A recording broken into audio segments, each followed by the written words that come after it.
date of birth. So you're gonna, as you click through, you're gonna see your answers. But just make sure that you select the draft that you want to use. So let's assume that you don't want to open one of the drafts. Let's assume that you just want to start a new application for whatever reason. Oh, no, not me. Okay, but if you did, when you first log in, it gives you the option of starting a new application or opening one of your drafts, okay? Oh, okay. I'm sorry, can you do the login again? We log in at what website? Because there's two different, where's the login, the best login to do? So the easiest login to do is to go to the MiamiOFBloans.org website. All right, guys, this will be great in case somebody's really in the parking lot, okay? You're gonna give them time to get here, and we're almost gonna be started. All right, so you're gonna log out. If Maria can figure it out. There we go. We're gonna log out. So the easiest way for like you to do this, for anybody to do this really, is to go to the Miami OFB, and I can't get to it.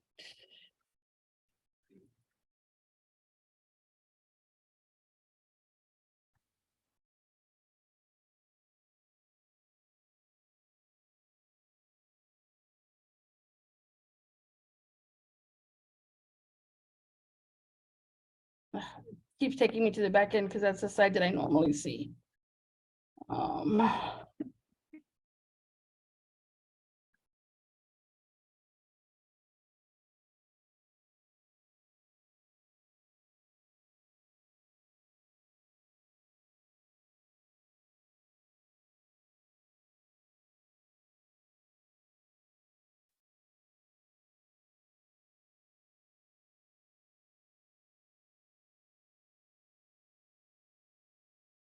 I'm sorry, everybody, just I normally go in through a different screen and my computer wants to recognize it all the time.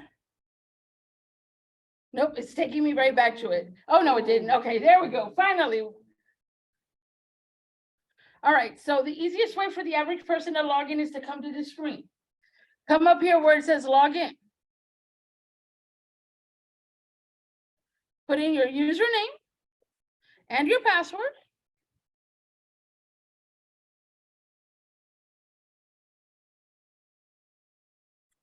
Log in.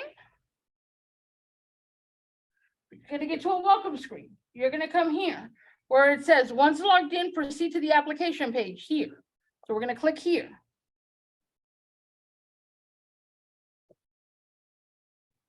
Then you're going to select the program that you started an application for. In your situation, I think it was the micro grant application. So you're gonna go here.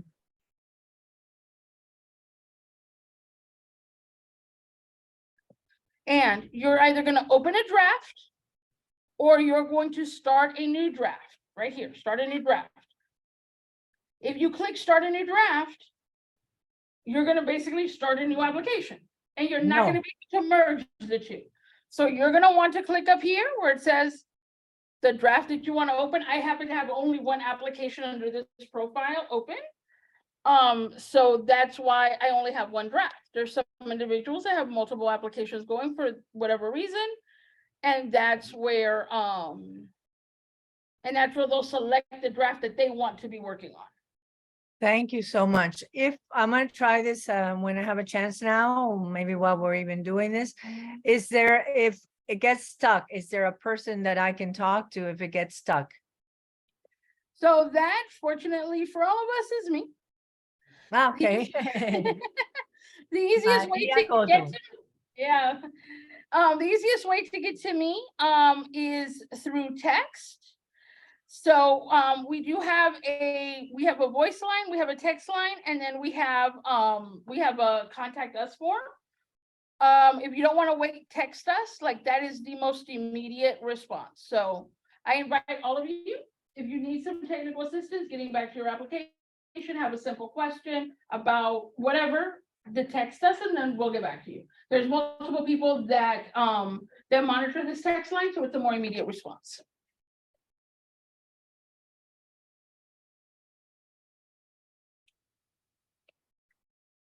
All right, so now we are going to get going. We're gonna go back Thank you. to, no problem, thank you. I'm sure there were other people thinking the question, you were just the only one to ask. Of course. Showing me on that one, but I'd like to get to the previous pages. Okay, so to get to the previous pages, this is the first page, so there's only a next button, but if you scroll all the way to the bottom, once you're not on the first page anymore, it gives you a back option or a previous option. I'm sorry, it says previous. So if you just click there, it's going to take you back to previous pages and you can make edits on those previous pages right up until the time that you hit submit. So once you hit submit, that's it. Your application is my baby and you're not able to edit it anymore. So hitting submit early is not beneficial in any way because we're going to review them all at the same time. So, If the previous isn't highlighted, you're saying that's this page. This page. Yeah, you on the first page because it's just asking for general business information. yeah, so the first page, then you're already on the first page. If the first page is asking you, the first question on the first page is this your first open for business application? No, the first question is. All right, so let's scroll down. Wait there. Yeah, and you can just hit previous.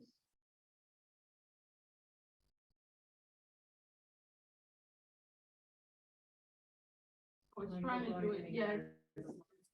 Yeah, it's still trying to get there. This was. Yeah. All right, so let's go ahead and get started, so that we can get all of you out of here on time, if you're so inclined. So let's get a feel of the room. Is everybody in here? I'm sorry. Is everybody in the room interested in the grant program? Yeah. Okay. Sir, yours is a grant program as well, right? Okay, perfect. All right, so then we're gonna start and probably stay on the grant application, just because that's what it Completed. How about in the chat? So how about online? Is everybody online interested in the grant program, the loan program, or some combination? No. Maria, I'm sorry to bother you and I'm gonna let it go, but this is Alina again. I went into the application and it did not give me any opportunities to pick up drafts. So for some reason, it's not giving me that opportunity. I don't want to take everybody's time, but I do want to share that I just could not find any drafts. Only my empty 11% application. Okay, Alina, you're welcome to continue with us on the line. And if you need technical assistance after this, like I said, reach out to us by the text and we'll provide it to you. Thank you. So are we able to apply for multiple businesses, not on the same application, but submit multiple applications if we own multiple small businesses? So, so the short answer to that is we haven't had that come up yet. So we'll ask that question. We know that we want to touch as many small businesses and as many small business owners as we possibly can. So if you're going to apply for more than one business, you would probably have to like put them in an order of like where your preferences lie or where your major needs lie, because chances are you won't get awarded for more than one in one site. Okay. Okay. So on the Zoom line is, do we have loan applicants and grant applicants, or loan applicants only, or grant applicants only?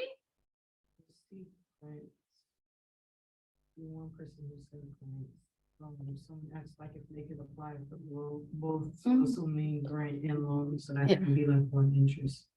The resounding might just be the grants. Okay, so we're gonna start with grants. So this is a question a little bit different than yours. Can I apply for a loan and a grant for the same business? The answer there is yes. You can apply for a loan and a grant for the same business. You can actually get each product. Just repeat the question one more time. Okay, for those of you online, the question is, can I receive a loan and a grant for the same business? And the short answer is yes. So each business can take advantage of time during the life of the program. So you can get one loan, you can get one grant, and you can actually get one CREO forgivable loan should you want to apply for all three, but only one for the life of the program per business. All right, so let's get going with what is the application so that we can get everybody moving and out of here as on time as possible. So the first question on this application is, and somebody's sending me a text message on the text line. So the first question is this your first Miami Open for Business application? For some of you, it might not be your first application. Later on, we're going to ask you if you were awarded, or prior to this, we asked you if you were awarded last time, because you can only get one award. But if you did not get an award, you're absolutely welcome to apply again. We just want to know so that we can track how many people are applying multiple times. So you're going to fill that in for me. Are you receiving technical assistance from a technical assistance provider? You're going to tell us who that technical assistance provider is. So all of you that are here are receiving technical assistance through Florida Minority Supplier Development Council. It's a mouthful. All right. So you'll pick your technical assistance provider. You'll tell us who it is. What that allows us to do is if we have questions about your application, if something isn't clear, if maybe you forgot to attach something, we have a technical assistance provider to say, hey, help us get this client application straight. So we absolutely want you to put that in there.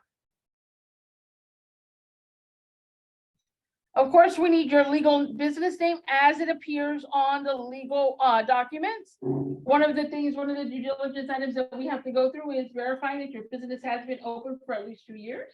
How we do that, of course, is verifying your EIN number, your DUNS number, your state registration, and your county tax receipts. So we need the business name exactly as it appears on all those legal documents. If you have a fictitious name, of course, we want you to tell us that as well.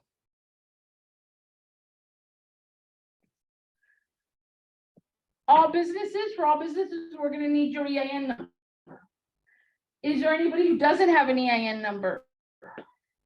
If there's anybody who doesn't have an EIN number, we can send us a text message. We'll send you the link for how it is that you can apply for your EIN number. But all businesses are going to be required to have an EIN number.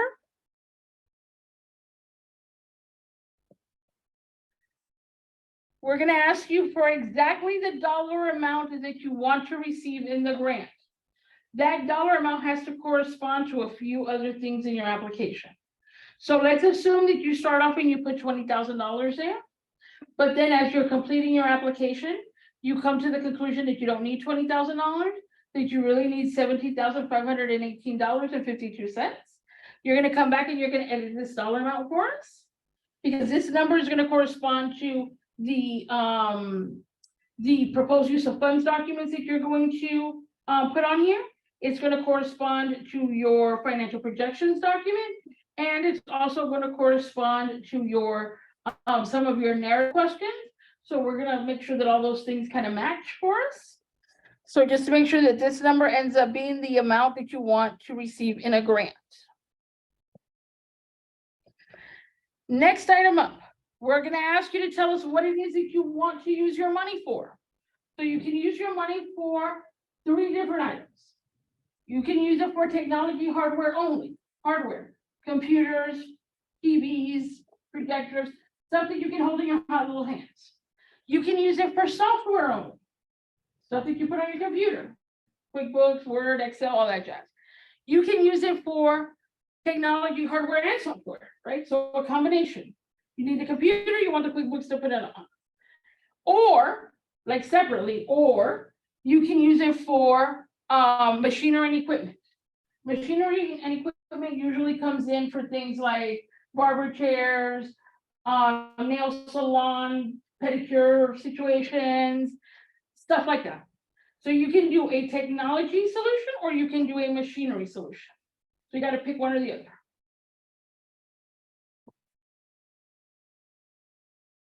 And of course, picking one or the other here, but then in your proposed use of funds, adding items from both isn't gonna get you approved for both. So make sure that your proposed use of funds matches what you said you wanted to buy with the money. You have a question in the chat. Someone asks, printers is which? Printers are hardware. So basically, like the short rule of thumb is if you can hold it.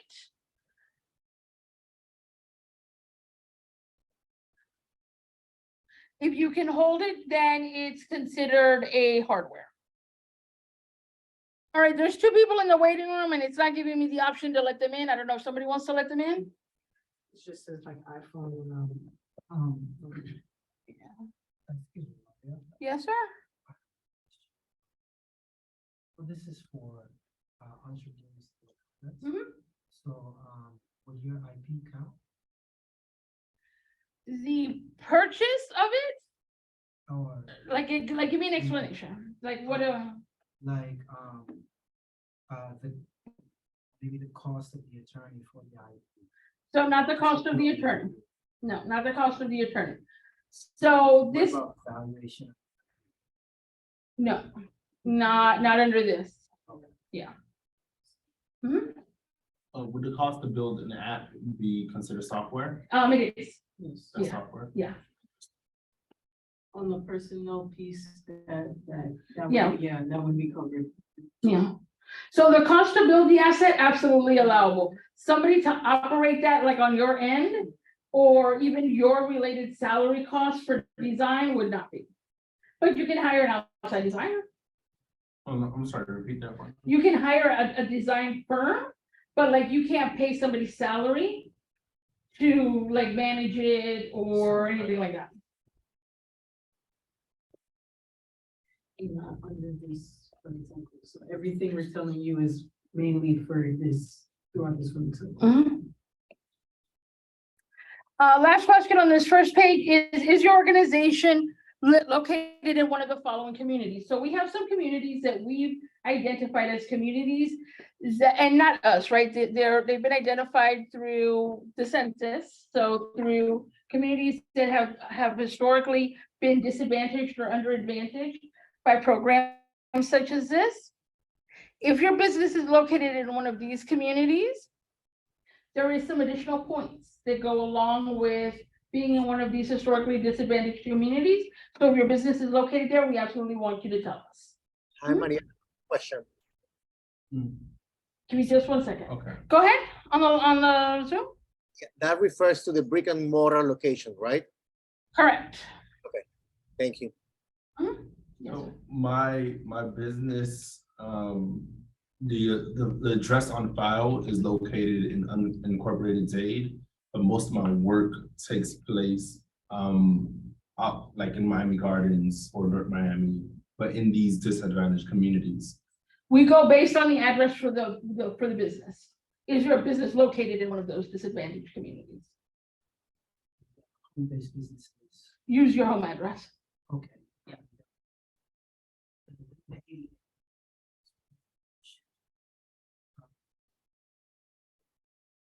So there's Miami-Dade County has a GIS map. And that's how we verify whether or not somebody is in that location or in that area. But I can tell you that we get hundreds of these applications and the only ones that we verify are the ones that put that they're in one of those areas. So if you don't put that you're in one of those areas, we won't run the GIS map for it. So if you think you're in one of those areas, put it in. So in the narrative part, I could express that we do our work in these disadvantaged communities. Yes, there's a narrative portion where, and there's a specific question that talks about social impact. Okay. There's some specific points that go along with that. So there you could definitely explain that you do this work in these disadvantaged communities and how you're being able to perform that work there benefits that community. All right. Going back to that, one second, one last question, I promise. Good. Basically, his question was very similar to mine. This refers to the brick and mortar. I asked, my brick and mortar is in Kendall, but most of my, I do a lot of work for Overtown, and I feed 400 kids. I used to before COVID, 400 kids on Overtown and all those schools, right? For underprivileged communities. So again, it's basically the same question as the gentleman, right? My work is done everywhere, right? But my brick and mortar is in Kendall. So I should put not that I am not in those areas, right? That's Even correct. though my Yeah. work. Okay. You're not in one of those areas, but in the social impact question, you can highlight your work in the areas where you work. And if we put Thank you. YouTube, or we watch it. Yes, there's a part to be able to add in additional attachments. Yeah. That would support your application.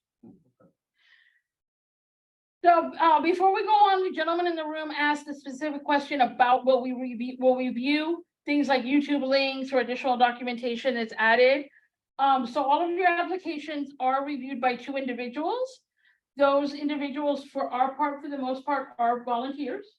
We basically take all the applications down, we divide them by the number of applications we get, how many go to each set of volunteers. When you are preparing this and preparing your attachments, do so from the point of view of the person reviewing your application, knowing nothing about the type of business that you're running. Because we have no idea who's going to review your application. So dumb it down for us as much as you can. Give us all of the explanation. If you feel like you need more space beyond what we're allowing you in the text version, or in the text boxes, just, give us those additional explanations and put them as attachments. But go on the assumption that whoever is reviewing it knows nothing about your industry. All right, when we hit that next page, we are looking for information on the owners. And here we're looking for information on all of the business owners. So everybody in this room is a for-profit, correct? Hopefully, yes. Yeah, okay. And on the Zoom link, I'm assuming everybody's a for-profit as well. So for-profits, of course, have owners. So we're going to need information for all of the owners, regardless of how your business is legally set up, right? Whether you're an S Corp, a C Corp, a partnership. If you're a partnership, of course, the owners are the partners. So, but we need this information for all of the owners. We're asking you for social security numbers, date of birth, first, last, middle names, home addresses for these owners. And some of this information, for those of you who are applying for the grant, some of this information seems like, wow, you want to know a lot for a grant application. So while this is a grant, you are entering into a commitment with us for a 12-month period. So for 12 months, we anticipate that your business will be open and operational. We anticipate that you will actively participate with not only Partners for Self-Employment and Miami Foundation and the Miami Open for Business program, but also our partner programs that are doing things like evaluating the program for its effectiveness and evaluating our outcomes. So in order for us to be able to reach individuals who can make those decisions, we need to be able to have this information. If for any reason your business does not remain open for the 12-month period, the business owners are committing to be responsible for this. So that's why we're asking you for all of this information.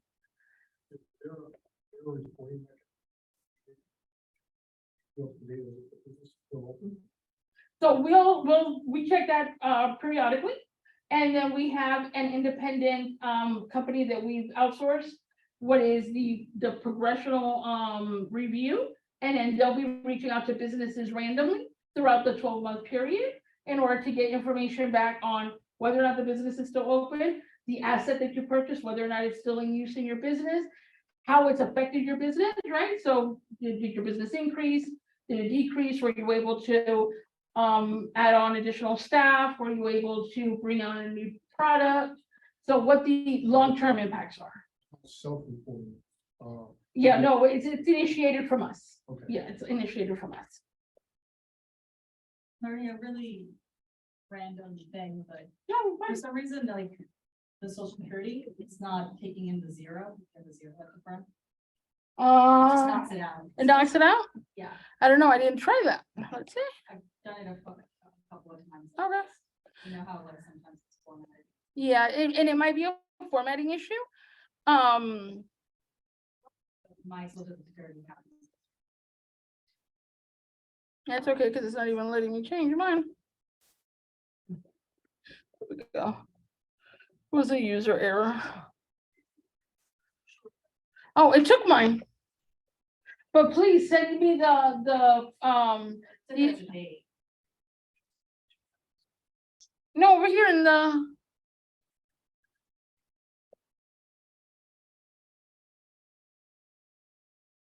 Right there. So for whatever reason, it took it on mine, but that's okay. Send us, text us the issue you're having. And we'll have IT take a look at it, but I don't know why it would take it on mine and not yours. I don't know. But that's technology for you. Stuff happens. So once you have all of your information in, including email address, percent of the business that you own, let's assume that we're at 100% ownership. We can go on to our next set of questions. And I promise you, this will get more interesting when we get to the narrative questions, everybody. So just hang tight with me for a second. All right, demographics. This is where we want to know entirely too much about you. And all of this is for the purposes of reporting and is not used in our decision-making process. There are spaces where you can get additional points, but not used in our final decision-making process. So let us know what your current U.S. citizenship status is. Are you a citizen, lawful resident, seeking status, whatever that situation is? Let us know what it is for reporting purposes, not used to make final decisions. Again, with were you born, are you US born or foreign born? Again, to better understand who it is that we're reaching with this program, not used for the purposes of decision making.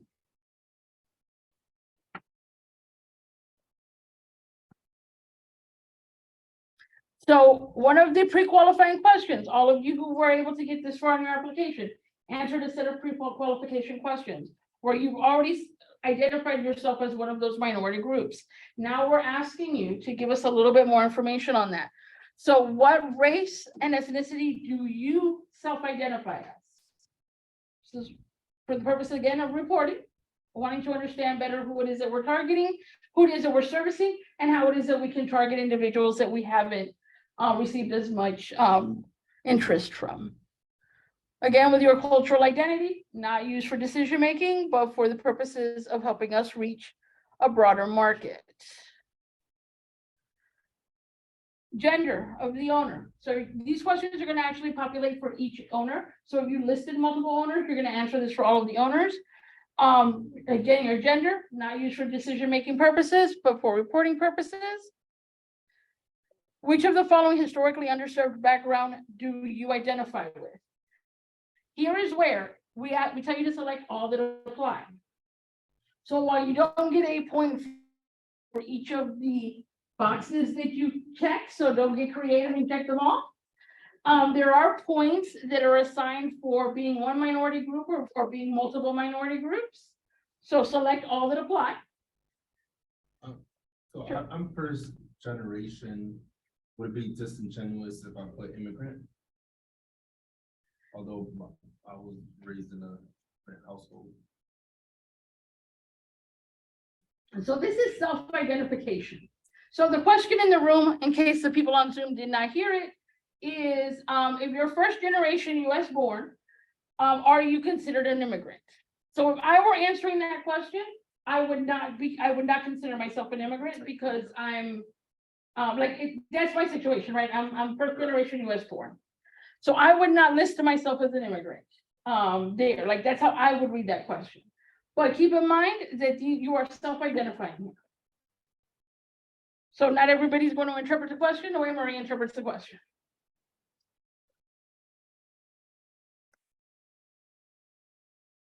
We're asking you, too far. We're asking you, how did you hear about the program? Giving you a few options plus an option to enter other. This is to help us better understand, our outreach methods, how it is that we're reaching people. So we ask you to tell us exactly how you did that. If you heard, through which TA provider did you find out about this opportunity? So if you selected a TA provider, which is what I did here. So for some of these questions, you'll see that follow-up questions will pop up. So if I hit social media, if I take out TA provider and I hit social media, that question goes away. But we purposely hit TA provider so that that follow-up question would come up. You're going to tell us what the TA provider is that gave you the information about this program. So one of the things that we want to do for our funding sources, we want to be able to say, are we servicing individuals that are what we consider low to moderate income, and low to moderate income is based on the number of individuals in your household and HUD's guidelines around income. So we're going to ask you how many individuals are in your household, and then we're going to ask you what your household income is.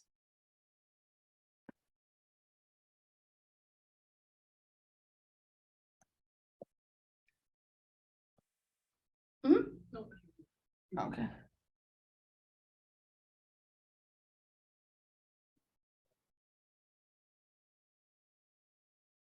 All right, so what did I do here?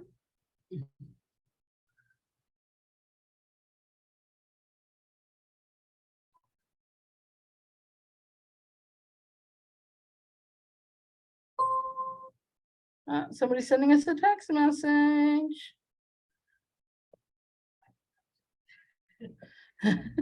We'll know when you do.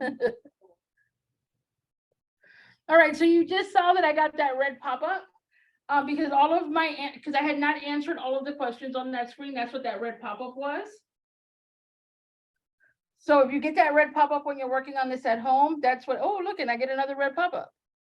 Oh, here, I did not answer this question. So any question that has a red asterisk next to it requires an answer. So you'll get that, that red pop-up if you have left something blank.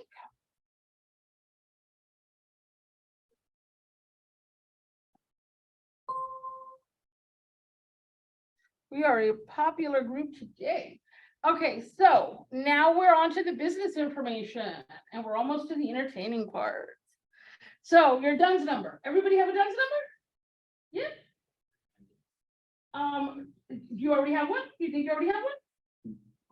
Okay, so if you already have one, so the question in the room is, how do I find my DUNS number if I have one, or I think I might have one, and I don't know what it is. So you can go to DNB, so like Duns and Bradstreet, DNB, DN as in Nancy, B, .com, and towards the upper right-hand side, you're gonna have some options. One of those options is gonna be look up a DUNS number. You're gonna put in the information for your business, and then it's gonna ask you, are you a business owner? Are you the business owner? Or are you a third party trying to verify that? You list yourself as the business owner, and then you'll immediately get it. It'll immediately pop up for you. In a situation like mine, where I would be verifying them, is, the screen looks a little bit different.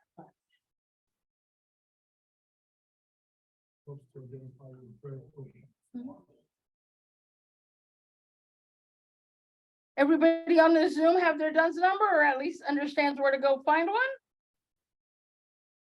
I added the DUNS number website to the chat. Perfect. Here's where you're going to put in your business address. So we all know, and we all answered in our pre-qualifiers, that our business is located in Miami-Dade County. So this is where you're going to put in that address. We, of course, are going to verify that address with your state registration, your DUNS number, where the DUNS number, the address that your DUNS number is registered to, the address that your EIN number is registered to, and the address on your Miami-Dade County tax certificate. So let's not get creative with what our addresses are. Our addresses are what our addresses are. Okay? because we gotta verify.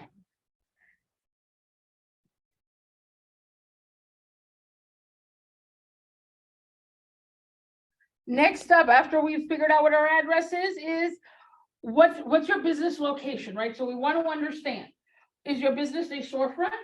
So included in storefront would be like offices. So is your business a storefront? Is it home-based? Is it online? Is it mobile or is it other? If you select other, we're going to ask you to explain what other is.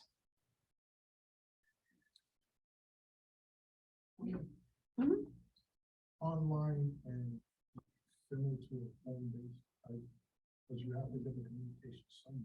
Yeah, so you can, like, to hear yourself identifying, right? So if you do the bulk of your business online, so you don't actually, because we've had people where they do like drop ship, like there's nothing that actually happens in their home and they want to identify as online. You can do that and you can select that. This also will have something to do with how you've done your county tax certificate. So when you do your county tax certificate, it's usually less expensive if like you're online. So some people might have done that. So just make sure that it corresponds to your tax certificate.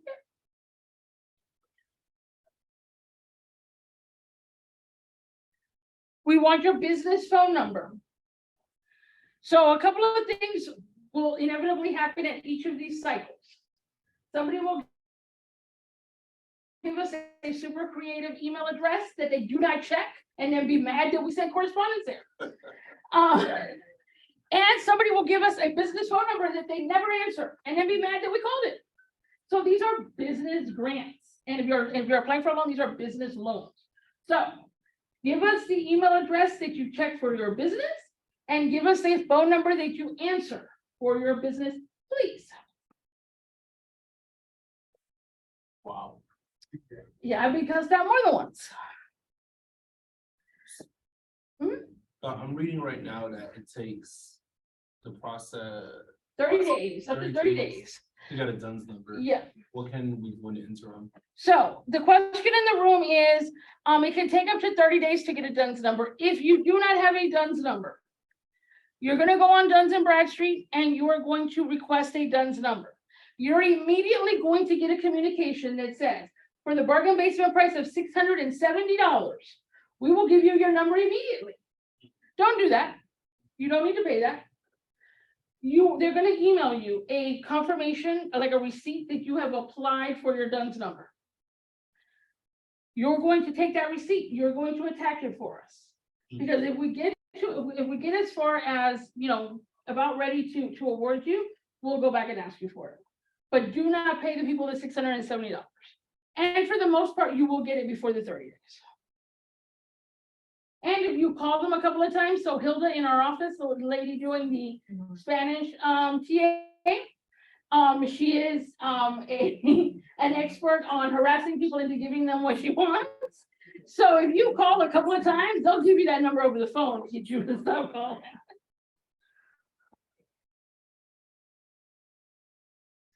If you have a business website, tell us about it. We'll use it as part of our kind of marketing materials. Tell us what form of business you are, if you're a partnership, LLC, S or C Corp.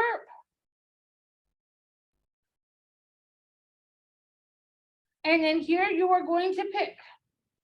For some reason, this type of business question is also one that sometimes people struggle with.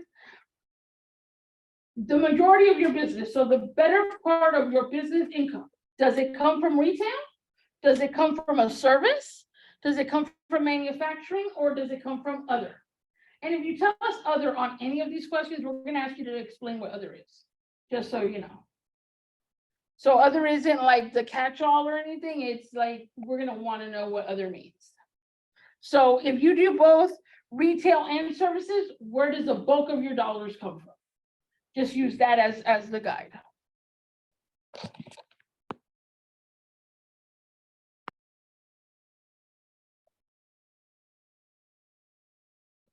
All right. Ooh, Maria. Next up, we have a very long list of industries. So business industry, select the industry that best describes your business. So it might not be perfect, right? It might not like completely explain your business. We're trying to get as close as we possibly can. So educational services, they include elementary schools, secondary schools, technical schools, skills and trades, language schools, sports and recreation even is included under educational services, administrative support. So as close to what it is that your business does as you can get is what we're looking for here.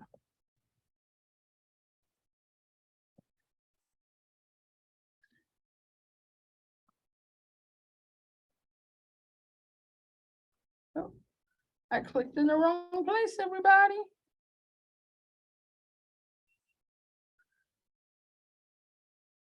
Maria, Yes, ma'am. I have a question. This is Alina. I'm doing it again just in case.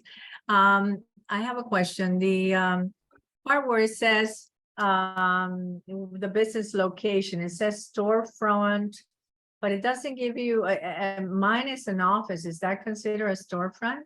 Yes. Oh, okay. Mhm. Gotcha. Okay. All righty. All right, next page up. We're finally getting to the fun stuff.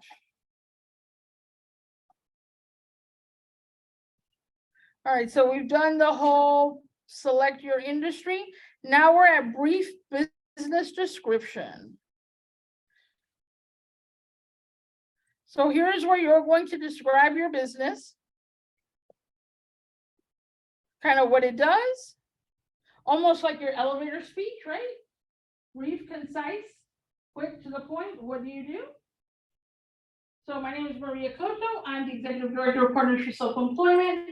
We do training, technical assistance, small business lending, and grant writing, specifically for minorities in Miami-Dade County. Stop. Right? Although you can leave out the Maria Cotto and the partnerships, but just, you know, like what it is your business does, brief description. There's places for you to elaborate.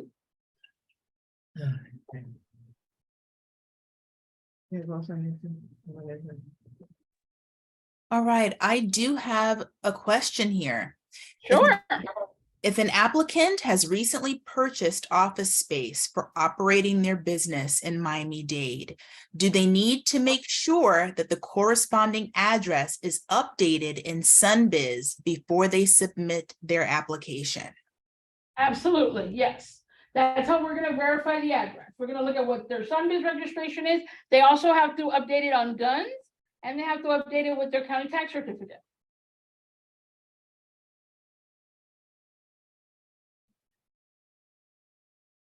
Thank you so much. And that was a great question. Yeah, absolutely. All right, so you've given us your brief business description. Now we want to understand who your customer is, right? So we want to know, are you selling to businesses? So are you B2B, business to business? Are you selling to the government? So are you business to government? Or are you business to consumer? So are you selling to individuals who are buying your goods or services? Businesses or government? We're gonna, we need you to pick one. If you say other, we're gonna be super curious to know who that is. Because I am currently unaware. Here's another question to add on to that. What if you do business with all three? Business to consumer, business to business, and business to government? What should they choose? So they're gonna choose other and they're gonna tell us that. Got it. Thank you so much. Great question. And that usually comes in with like a service. So let's say like a cleaning service or something like that is usually where they have more than one set.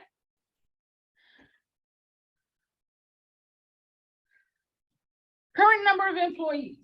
So for those of you who have done our online information sessions, you know that there are points assigned to employer firms.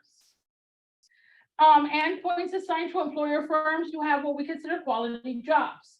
So here we are asking you for the number of employees that you have. What we consider an employee is a W-2 employee, other than the business owner. If the business owner is an employee of the business, and the business is paying them, even if it's not on a W-2. So if they're taking an owner's draw, then they can still consider themselves an employee. So business owner, if you're working at your business, you're an employee, assuming that you're getting paid. All others have to be W-2 employees. So we're asking you for a number here. This number is going to need to correspond to where we're asking you for detail about the employees, okay? So keep that in mind. So you're going to give us a number here. Later on, we're going to ask you more information. Quick question. Sure. Only W-2 employees, correct? Only W-2 employees, yes. What happens in, I mean, this is a very common thing in catering area. I mean, catering business and all that. We do events and our employees, most of our employees are 1099 because of the type of work that we do.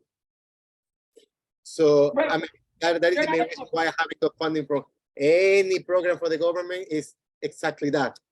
What are my options here? Because I don't wanna, you know, lose my time. And this will be the second time or third time that I apply for this. I haven't been selected before. I just want to make sure that it is not because of something that I have no control of, like this. Like, I mean, I had a whole team of 9 people for years, which now are 7, right? I pay them through the whole COVID, but I have no access to any program from the government to like, you know, like the ERC or even or those, even the PPP. I got charged for my PPP.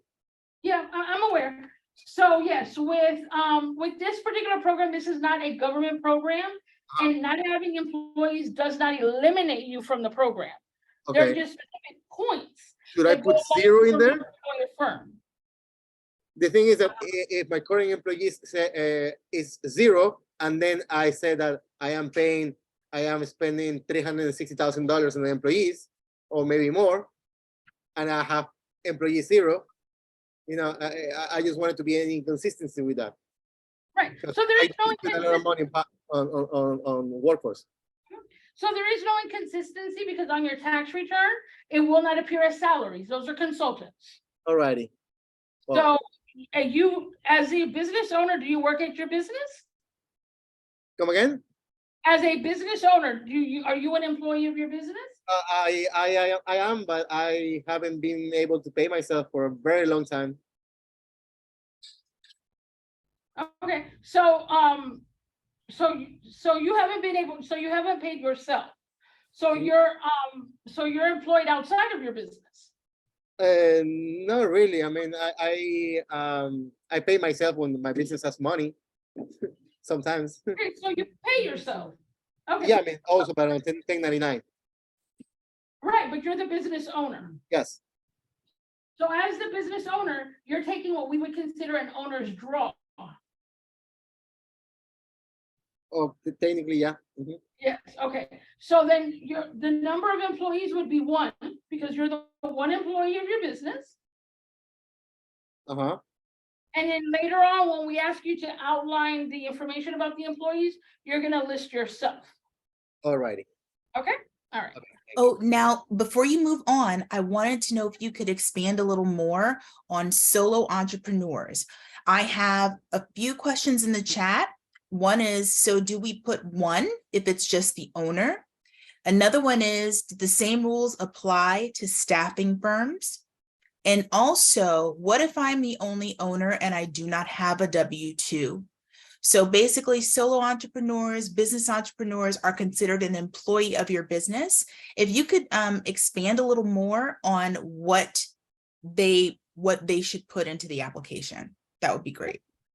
So for business owners, solo entrepreneurs, if you are working at your business and you are taking an owner's draw, you do not do a W-2 for yourself. You're taking an owner's draw. That if you are an employee of your business, because there are some business owners that do not work at their business. They have a job somewhere else and they do not work at their business. If that is your situation, then no, you're not an employee. But if you work at your business and you are taking an owner's draw, for the owners only, we can consider them employees without W-2s.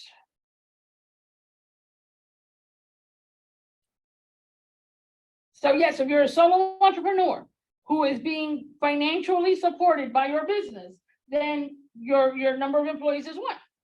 If you're a partnership, so me and Brenda here, we've got our, Burger for Hire business going, and we're both employees. It's amazing what comes to my mind in a pinch. So we got that going. We're business partners. We're both paying ourselves from the profits of the business. Then we would be 2 employees of that business. Did that answer your question? Possibly? No? Yes, I believe it did answer everyone's questions. And if anyone has any more questions, please continue to add them to the chat or raise your hand and then you can speak. Okay, Maria, I have a question. Can you hear me okay? Yes. Yeah. Okay, so currently I'm a startup. Would I qualify for this grant, right? So I'm just trying to get everything going and I do not want to miss out on the opportunity to fund the technology that I'm gonna need for my business. So as of right now, like the previous individual stated, like I've been working with a lot of contractors and some of them are even international. So as far as employees is concerned, like it's just me and and the other owners that are part of my or investors that are part of my business. Would I consider them employees as well? So let's back up a little bit. So one of the pre-qualifiers to this program is that your business must have been open and operational for at least 2 years. So startups don't qualify for this grant opportunity. Okay. Okay. Mhm. So there's, I think it's 6 pre-qualifying questions before you can get to the application page. One of them is, has your business been operational for a minimum of 2 years? So you have to have been making some sort of income. You have to have been doing transactions. Okay. Yeah.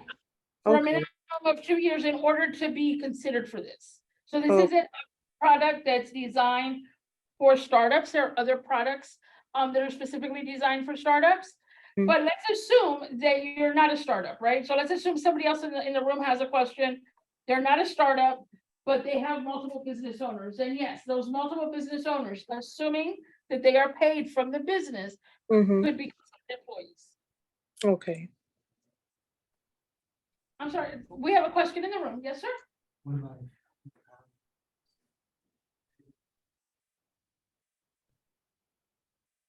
So the question in the room is, what if I have a business, but I'm pivoting from the business model that I've been using? So we're gonna need him to give us a little bit more explanation. Are you doing a completely different business? no, it's not No. completely different. It's just, problems and now I feel So you were a consultant and are now adding an additional layer to your business. same consult. It was just like research and development on food, right? And now test food that created. So your research and development was for the same product? Yeah. Okay, so then that's, now that's, I'm just pivoting to products. Yeah. instead of so you're expanding your business. Yeah, so that would be considered a business expansion. So it's not a different product. So his business started off research and development of a food item. He has completed his research and development phase, and now he's entering phase 2 of the business, which is the, I'm assuming, creation, packaging, and placement of the food item. So that we would consider him that same business. Where we've had this issue in the past is that an individual has a business. So I have a daycare center, let's assume, as an example. So I have a daycare center and I've had that daycare center open for 5 years. So in the pre-qualifying questions, I put in 5 years of, yes, I qualify because I've been in business 5 years. But the business that I'm applying for is a IT business that has absolutely nothing to do with the daycare business.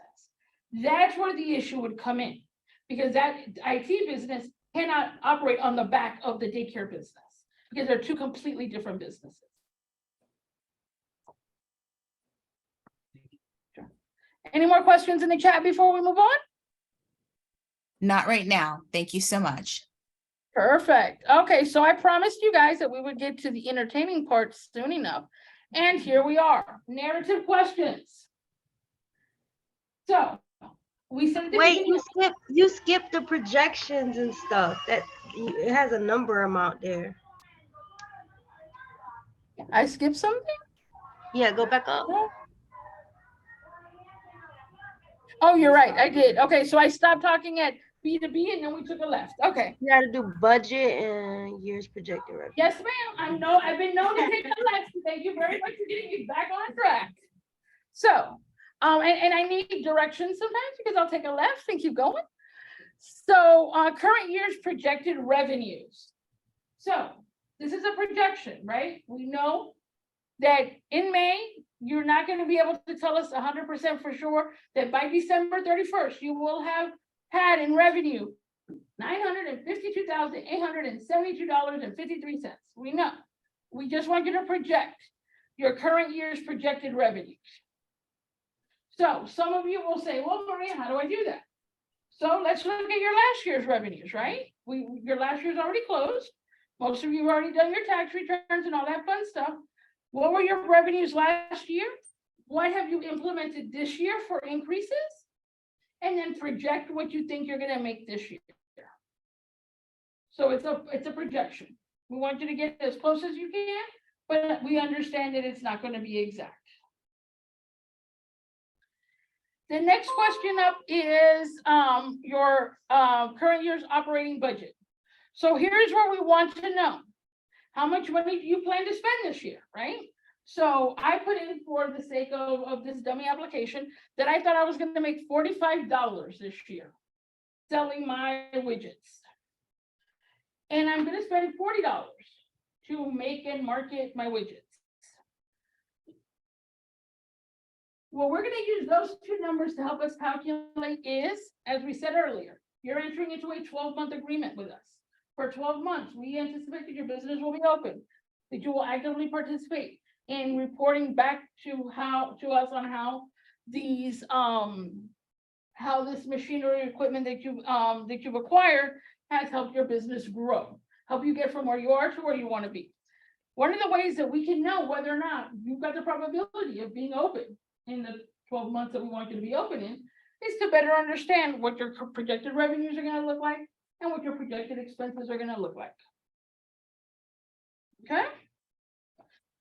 So keep that in mind when you're answering those questions. I do have a question in the chat. Sure. So, do we have to submit an Excel spreadsheet or graphic, or do we just put in the numbers now? So here you're just going to put in the numbers. There is a space later on where we're going to ask you for a projected cash flow. And we've got a template that you can use. In that projected cash flow, you're going to take into account things like the assumption that you receive the grant to acquire the assets, and then how you're going to spend that out, and then how you anticipate your business growing. The only projections we're asking you for is 12 months out, but it's 12 months out from the date that we anticipate you getting your grant for 12 months. So there is a worksheet that you can fill in. You're not required to use our worksheet. If you have your own financial projections document, we're happy to take that, assuming it gives us the same information that our worksheet gives. And I'm happy to share that worksheet. Can you guys hear me okay? I just got a pop-up that says my internet connection was unstable. You did freeze for just a moment, but we can definitely hear you.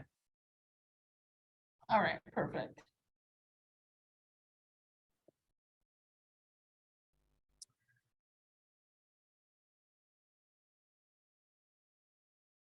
All right, next question up is, do you have your Miami-Dade County tax certificate? Cheat sheet. The answer to that is yes, because if you don't have it now, you're gonna have it before you submit your grant, right?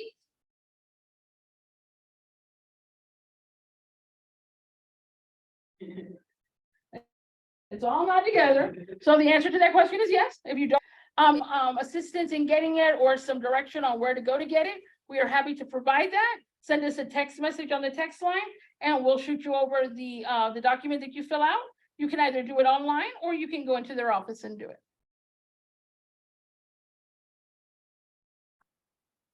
All right, so now that we got back on track, I think we are finally at the narrative questions. Okay, well, if I go too far down, I don't know what my problem is. There we go. All right, so we are not asking you for a business plan or a marketing plan as part of this application. So in order for us not to have to ask you for a business plan and a marketing plan, we've designed 3 narrative questions that are going to give us the information that we would normally extract from a business and marketing plan. So first question is background. Briefly describe your business. I know we asked you to briefly describe it before. The briefly describe before we use for our marketing materials if you were to get a grant. So here's where you're going to sell yourself, right? This is where you're going to convince me as a reviewer that $20,000 absolutely has to go to you because you're going to change the world. So you're going to briefly describe your business.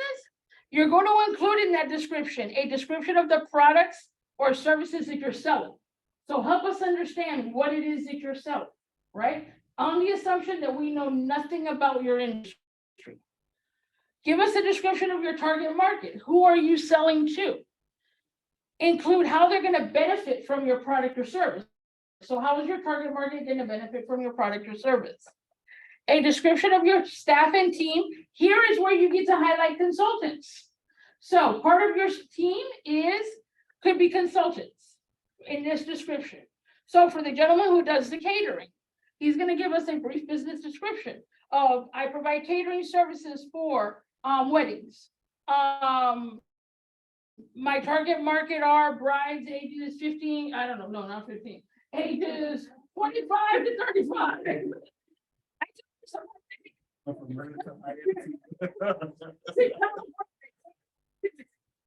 There's no telling would be where we're gonna go. So, you're gonna tell us about your catering business, you're gonna tell us about the types of events that you're catering, and here you're gonna tell us about your capacity as well. So part of your team are the consultants, those servers that you use on contract base that can that help illustrate your capacity to do what it is that you're going to do and that you do. And if you don't have the team in place, right? If you don't currently have the capacity, what is your plan to hire and meet those capacity needs? So this is where you're going to give us that background. Again, please go on the assumption that whoever is reviewing this has absolutely no idea what it is that you do. So we have maxed this out at 1,500 characters, but if you're on a roll and have a lot of things that you want, us to know about, then feel free to add additional documents to the towards the bottom. There's a space for you to scan and attach additional documents. So you can attach an additional Word document, an additional PDF, Excel, anything that you feel that you need to attach to help us understand this. So cheat sheet time, right? There's a couple questions here that we're asking you that we've asked you some questions about before. So if you told me that your team consisted of 4 people, when you're answering this question, your team should not consist of 25 people unless the other, 21 persons were our consultants. You're going to give us, you're going to separate those. So you're going to outline what it is that your team looks like, because we're going to want to be able to tie all of this stuff back. Any questions there? So that he hires part-time basis to help him with the event. So the question in the room is, let's assume we're in a situation where the caterer is, where we've got 1 employee, but we also have multiple part-time contract staff to assist us on an event basis. So when you write your narrative, you're gonna show that difference,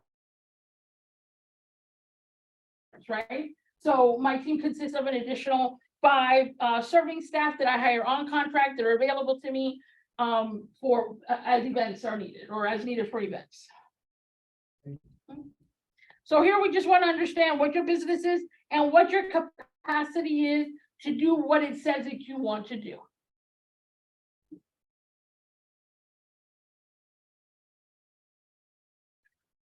All right, so next up is purpose. All right, so describe how you're going to be investing the funds that you're applying for, right? So this is where you get to tell us why you absolutely need to have this widget maker, right? Include the description of the asset and its use within your business, how the asset will increase or enhance your business, because that's what the ultimate goal is, right? The ultimate goal is to get you from where your business is today to what you've self-identified as successes, right? So we want to help bridge those 2 places for you. So how the asset will increase or enhance your business, your plan for increasing for meeting the increased demand for your business, how you're going to reach new or additional customers, and how having the asset will help your business reach future goals. Right? So again, main goal number 1 is my business is here. I want it to be here. How does this asset get me from here to there? That's what we want to see.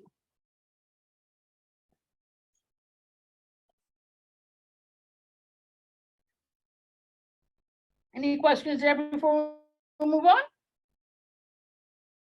Either I'm doing a bang up job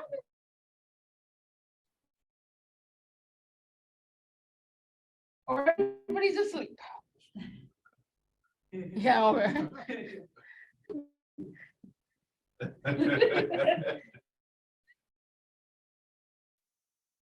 All right, social impacts. I have a question. Sure. Hello? Yes. So you were saying there for like the purpose you wanted us, but can you scroll up? Oh, I'm sorry. That's fine. Here we go. Yep, there we go. All right. Oh, my goodness. So do you want us to answer these questions, or do you want us to, you said describe how we're here and we're there. So do you want us to say like how our operating, like our income and how we're operating now compared to when we have the investment already in the business? Is that what you're saying? You want a comparison, or are you just saying after we acquire the investment? Okay, so here, what we're specifically asking you here is, and one of the so let's use this young lady as an example, her question. So there's points attached to each of these questions, right? So all of these sub questions that appear in your main question, we want you to hit all those points, or as many of those points as are relative to your business, right? So here we want a description of the asset that you're going to acquire. We want to know how the asset is going to increase or enhance your business. So that's part of that question that you just asked me. Your plan for meeting the increased demand, how you're going to reach new or additional customers, and then how having this asset is going to help your business reach its future goals. So we want you to hit each of those sub items.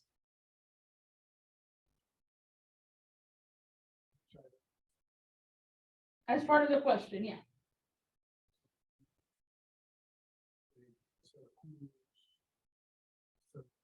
Parts. Those criteria.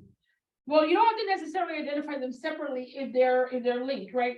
So let's say that we're picking on this poor catering guy over here, but so let's assume that we're doing this catering, right?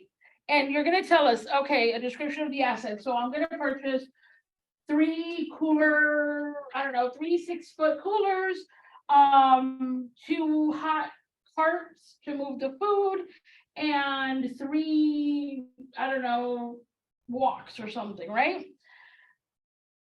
So how are those things, how is that combination of things going to help? How is the acquisition of those assets, that combination of assets, gonna help me meet all of those sub options? So cheat sheet item for those of you who are taking notes. We're asking you for your purpose here. In a little while, as we move on in the application, there's a place where you're going to tell us your proposed use of funds.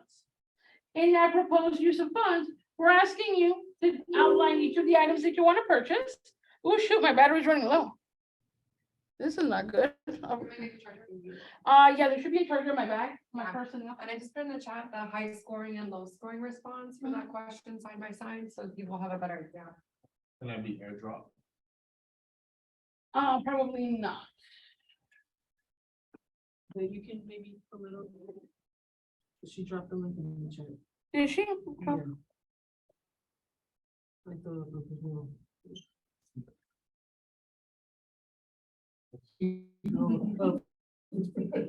wait. Oh. Just go up. Oh, there we go. All right, everybody in the on the Zoom, we're trying to bring up. There we go. So Brittany just dropped a an example. What we hope is an example. It's going a little slow.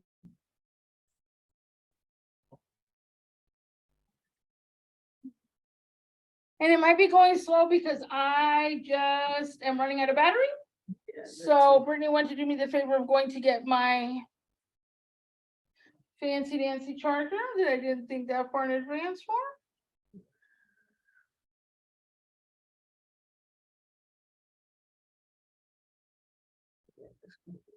Yeah, no, you're trying to conserve battery. Yeah.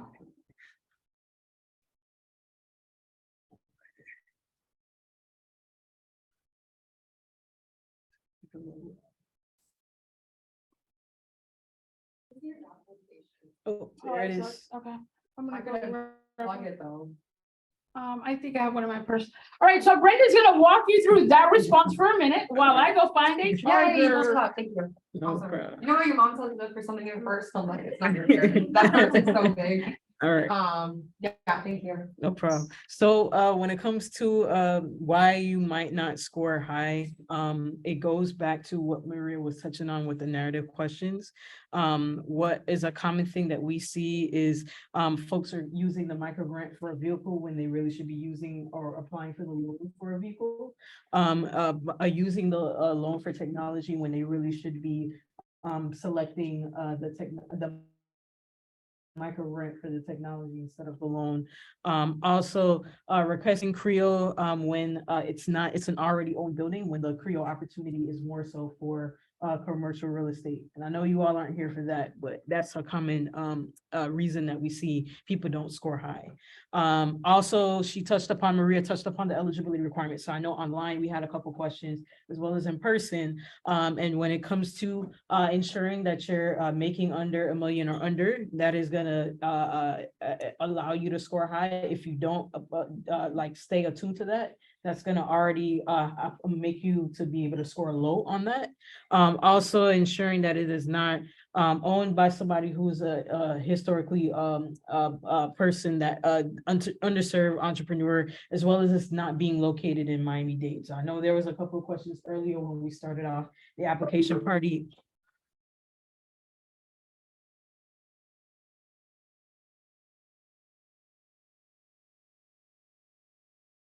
And everyone, please just give it just a moment. If she accidentally logs off, please do not worry. We'll just hold tight and she will log back on as soon as her computer is up and charged again. Okay. So please hold on, everyone.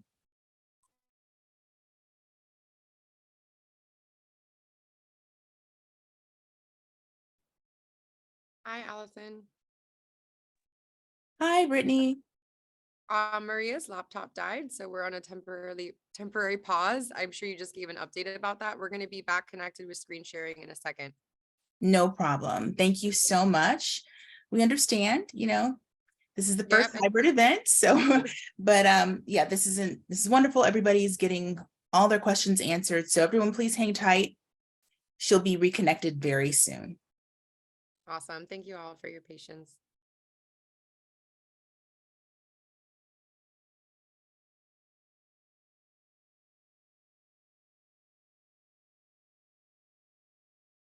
And actually, everyone, while we wait, we have the entire team that can help you guys with your Miami Open for Business applications. So we have Tim Spearman, Dr. Sandra Palmer. So if any of you guys have any questions about the services that we offer at FSMSDC that can assist you with this Open for Business process, please let us know, because we offer other things that can help you with this entire process.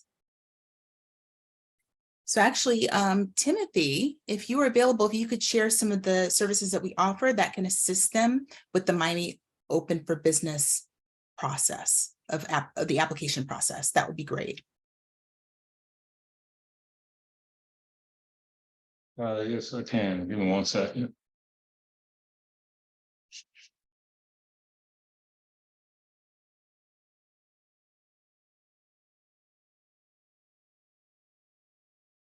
Can everyone hear me? Yes, we can hear you. Perfect. So my name is Timothy Spearman. I'm one of the business consultants with the Florida State Minority Supplier Development Council. And essentially the TAP services that we're offering in coordination with the OFB program and the Miami Foundation is just to help you be prepared for when you're trying to submit your actual application. So just like they said, everything's going to be reviewed at the same time. So that's why I was asking some of the questions previously in the chat. If you're not Miami-Dade County, can you apply to our? Yes.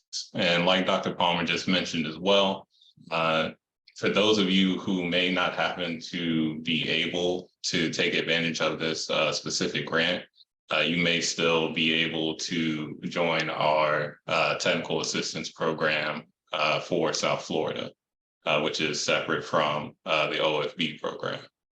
But we still offer those services, same as with our other technical assistance when it comes to offering businesses that are eligible.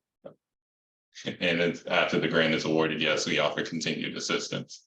But for those programs that are eligible, we can still assist you where you need help, whether it's preparing capability statements, marketing advice. I'm a QuickBooks Certified Pro Advisor, so I actually might be speaking with you some as well when it comes to explaining the financial portion.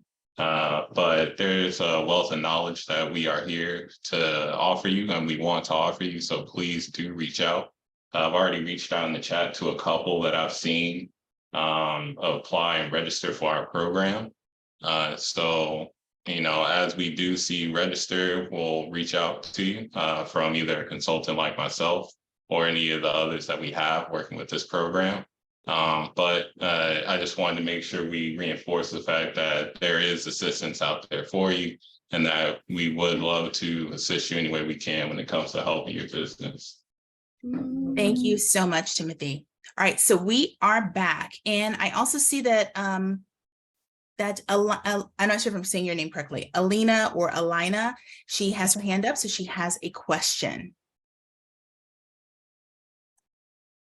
Wow, that's funny. I kind of forgot. Yeah, the question was had to do with the actual items. If we're not sure of all the items yet, do we skip that section, or what do we do in terms of moving through with the application? So you can move through the application at your pace, but on May 31st, when you submit the application, By the way, am I not on mute or anything? No, I'm not. Okay. Okay. On May 31st, when you submit the application, you will have had to have outlined everything that you would like to purchase and have the vendor estimates attached for the items that you want to purchase. So while you don't necessarily need to know them right this second, you do need to know them before you submit the application. Okay, my question is, can we submit an invoice attached, or do we have to fill out each of those spaces? You're going to fill out each of those spaces, and you're going to attach the vendor estimate. Thank you. Mhm. All right, everybody, I apologize for not planning in advance for power, but we are back and up and running. And Brittany in the chat had put in a link to a presentation that we provided in partnership with Access Helps maybe a month ago or so, where we provided some examples of high and low scoring responses for some of the narrative questions. You'll have access to this while you're completing your application.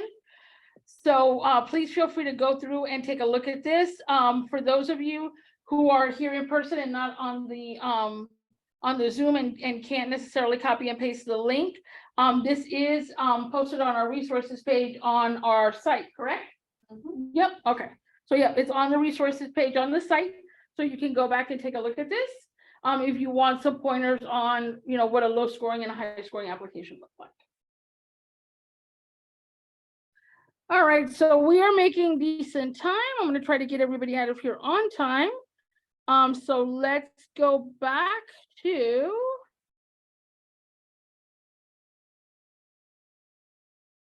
the application and let's keep it moving.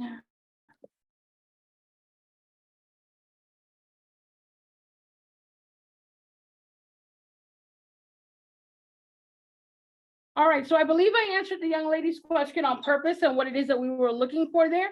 Is everybody comfortable with that? Let me get everybody down here. It looks like so. I don't see anyone's hand up, and I don't see any extra questions in the chat. Perfect. All right, so let's go on to another one, the last of these narrative questions. And that is the social impact and benefits question. So a lot of small businesses struggle with this question because they feel like they have to be giving something away, or they feel like, you know, in order to have an impact, that they've got to be running, you know, a charity or be donating to a charity. That's not necessarily the situation here. What we're looking at is for the business owners who are completing this application to describe the impact of funding beyond the acquisition of the asset, right? So here we're going to assume that you've acquired the asset. Include, you know, and some of the benefits and impacts could include the creation of new jobs, the retention of existing jobs, benefits to staff not previously made available. So now you've got increases in revenue due to your ability to acquire this new widget maker, and now you're selling additional widgets and you've got more income and you can maybe supply benefits to your employees. And then could the community that you service be getting enhanced access to goods and services that may not be readily available to them in other circumstances? So this isn't necessarily about what you're giving away, it's about your total impact. So let's assume that your impact is none of these items, but there's a climate impact, right? So now you've got a new fancy dancy machine that has less emissions. That could be a social impact. Here we want you to describe your impacts for your business, what's relevant to your business.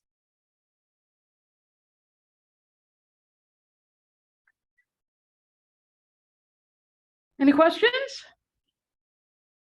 I see a hand up for Ms. Sosa. Sorry, that was an old thing. Sorry. Oh, okay. Any questions on social impact benefits? It doesn't look like I have any questions here in the chat. All right, perfect.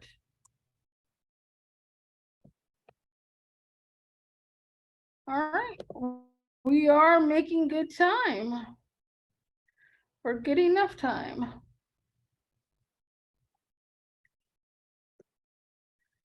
All right, so by this point in your application, you're at about 55% done. Application is designed to be completed in a 2-hour period, minus, you know, a snafu about power and, you know, Maria taking a left somewhere. So although it's only 55%, we're making good time here. So employee roster. So we're going to pick on the gentleman with the catering business. Gentleman with the catering business told us that he has 1 employee, maybe 5 servers that he uses on a contract basis. The only people he's going to list here are himself, because he's the only employee of the business. So of course, we want to know the name of the employee. We want to know the job title for the employee. We want to know the date that they were hired. We want to know if they're full-time or part-time. We want to know if they get employee-funded benefits, yes or no. If they get access to discounted benefits. So let's say that your business doesn't pay for your employees' insurance, but through your payroll company that you use, you're able to offer them discounted benefits. We'd like to know that. Does the employee get paid time off? Is there on-the-job training provided? Does the employee have a flexible schedule? What the hourly rate is of the employee, and what the race and ethnicity is of the employee. So cheat sheet item. The reason why we're asking you all of these questions is because the points earned for being an employer firm are points earned for what we consider quality jobs. And not as defined by us. So Miami-Dade County has defined that a quality job is $18 an hour. Don't know who's eating with $18 an hour, but that's what we're going to go with. So, does the person make at least $18 an hour? You're going to tell us that. You're going to give us the rest of the information. So let's assume the person makes $15 an hour, but they have employer-funded benefits, paid time off, flexible schedule. All of those add into what would be a quality job. And then we ask the race and ethnicity question because in the point system, there are additional points that can be earned for one of those questions, which is basically what qualifying underserved community do you represent, and does the staff represent that, you know, a low income or underqualifying community? So that's why we're asking for the employees' ethnicity. I just wanted to ask you, Maria, here, I want them to click all of the things that apply. So if they are if they are African American, but also, you know, Hispanic, and also part of the LGBTQ plus community, they should be checking all of the boxes, correct? Is that something that they can do here? Is there just one that they can choose? There's just one, and it's race and ethnicity. So that's the only thing we're asking for. Okay, thank you so much. I just wanted to clarify. The question about a sole entrepreneur that works full-time on the job and doesn't issue themselves a W-2, do they complete this about themselves? Yes, so the business owner or owners are the only ones that we can consider an employee without a W-2. Assuming that they're working at that business and are being paid by that business. You'll notice that, I'm sorry? See a question about what the value be the draw, the owner's draw. The value would be the owner's draw divided by the number of hours. So $18 an hour is the goal, people. I also have another question here. So if you are a solo entrepreneur that works full-time on the job without a W-2, would we answer these questions for ourselves? Yes. Thank you. Yes. Mm-hmm. You'll also notice that there are no red asterisks on any of the questions in this section because you are not required to have employees. There are just points assigned to being an employer firm. So if you do not work at your business does not pay you, and you currently don't have any employees, you're not required to put anything here. They're just points that are assigned to being an employer firm. So here you could put 1. I believe there's 10 slots here, if I'm not mistaken. If you have more than 10, there are 10 slots. So if you have more than 10 employees, you can list all of this information on a separate paper, just, label it for us as employee roster continuation or whatnot, add the information for the rest of the employees and attach it as an attachment.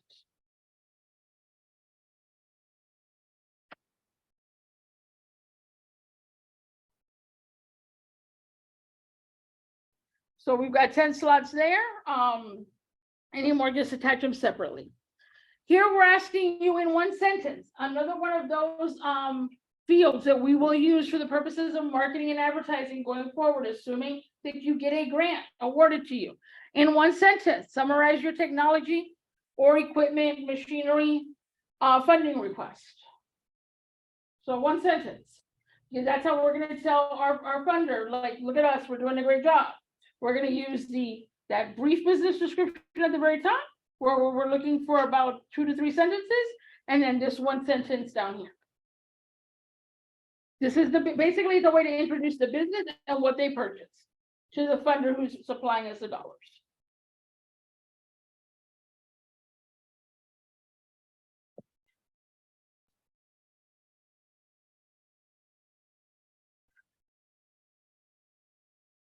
Okay, here, does this look like, hold on, did I scroll too far up? Okay, there we go, hold on. All right, so describe in more detail the purpose, the proposed use of funds. Please include specifics on the items you plan to purchase, how you will acquire them, and how you will deploy them in your organization. So this sounds an awful lot like one of those narrative questions. Here we're looking more around your plan for acquisition and deployment, right? So you were asking us for $20,000. That $20,000 is going to buy 3 freezers, 2 hot plates, and 4 stoves. What's your plan for acquiring them? Are you going to acquire them all at the same time? Do you need to phase in? Do you have a location to put them in? Or do you need to acquire them after you've acquired a space to put them in? We need to understand more about your timeline and what that looks like, so that we can make some decisions about disbursements and what disbursements are going to look like. Do you all only disperse into a business account? The question in the room is, do we only disperse into a business account? So we disperse one of 2 ways. When at all possible, we will purchase the asset on behalf of the business owner. So we will disperse dollars directly to a vendor. Sometimes that's not possible. So let's assume that you want to buy some laptops at Best Buy. Best Buy will not take a third-party payment, unfortunately. So what we will do in that case is we will disperse into the business owner's business bank account. The business owner will have 30 days from the day that they receive their disbursement to make the acquisitions, and then report back to us with proof that the monies have left your bank account to pay for the assets, and then the receipts that will correspond to the assets that you said you wanted to buy. Are you all able to purchase from Amazon? You are able to purchase from Amazon. So the question in the room is about the vendors. We do everything that we can to stay out of the business of where you buy your stuff. You know what it is that you want to buy, you know where it is that you can get it. You know where it's cheaper because you've done that research. So you can buy from Amazon, you can buy from Best Buy, you can buy from I don't know, Adobe directly or Microsoft directly if you needed to do that. Just if they don't take a third-party payment, we're going to pay the business owner. The business owner has 30 days to acquire the asset. Now, you guys are going to be giving us some pricing information today, or between now and May 31st, to purchase this equipment. prices change, and we learned that in the first round of funding, right? So today it's priced at, I don't know, $100. When you're looking for prices and when you're taking on vendor estimates, do not use sale prices in your proposed use of funds. Look at whole dollar pricing, right? Like non-sale pricing. Because what will happen is if it's on sale, so let's say that we do our disbursement in July, or we're going to send out responses in July, and we're going to say, okay, these are the 25 businesses that got the grant, and click here to sign up for a disbursement date. And all of a sudden, the computer's on sale. You can buy the sale price computer, and you can actually add another piece of equipment on, as long as it's a related piece of equipment, and adjust your proposed use of funds that way. What we cannot do is adjust your grant up, because we've already assigned a dollar value to your application. So when you're doing this, look at not sale prices. Please and thank you. I have a couple of questions. Number Sure, one, that always brings up a couple of questions. so commercial printers and like a large heat press machines, are those are not considered technology, correct? Those are considered equipment. Got it. And here, Timothy says that QuickBooks gets you, because gets you bad. I was just mentioning, so when it came to the evaluations, like QuickBooks offers a 50% discount on the first 3 months, and people may use that as a part of their calculation. So it just goes back to stop saying using the base prices, because it'll double, and then that puts the business owner in a bad spot. So a couple of things with subscriptions. One, you can buy subscriptions in a bulk group of months. So you don't just have to buy 3 months or 12 months. You can actually buy them in a bulk group, but you got to buy them together. So when you're doing the proposed use of funds and you're getting the pricing, we're going to go on the assumption that 3 months half price, unless that's something that they do all the time. You're going to want to go on the assumption that you're not going to get that 3 months. Did that answer that? I've already raised my hand. It does. I do have another question too. Is there something that an applicant can do where they can end up losing the funding that they have that you've been awarded? Yes, actually, there's a lot of ways to mess this up. But hold on one second. We have a question in the room. Yeah. Regarding machinery, there are some equipment that may require software to run the equipment. So here we're talking about, would the cost of the software be included with the quote of the equipment? Because you're talking technology versus equipment, but without the technology, you can't use the equipment. So our funding is technology and equipment, technology, hardware and software, or equipment. So if it's not considered hardware, what it is that you're talking about is not hardware. No, strictly an application to, let's say, run a press, as they brought up just now. There are certain softwares that are used to. Then you can choose to acquire the press, or you can choose to acquire the software. But let me say this: if you're going to use it to acquire the press, and as part of that description, we're going to understand that you need this software. We're going to want to see how you're going to be able to afford that software. Okay. And then the question on Zoom is there a way for businesses to mess this up? So there absolutely is a few ways to mess this up. One is you're applying and you're putting in a very specific set of items, right? A proposed use of funds. You want to buy some computers, you want to buy some printers, you want to buy some software. Let's assume that we cannot make the payment on the business's behalf, that the vendor does not take a third-party payment. We transfer funds to the business owner. The business owner does not acquire what they said they were going to acquire. In 30 days, and I promise you, we put an alert on our computer If you're ever granted, you will get to know Hilda very well. She will put that alert on her computer and she will follow up with you. And she's going to ask you for proof that the funds left your account for the purchase and the receipts that go along with it. When we get that back, let's say that you didn't use the money to buy those computers that you needed, but you used the money to pay for rent. Rent is not an allowable expense. We will, kindly request that you refund the dollars within 30 days of having of us having deemed the applicant in non-compliance. Another way that you can damage your relationship with the program is in not actively participating in the reporting functions. So early on in this in today's meeting, we discussed that one of the things that you are agreeing to for a 12-month period is that you are going to actively participate in reporting back through our third-party vendor on the assets that you've acquired, how they're working in your business, and how your business is advancing or not advancing, that sort of thing.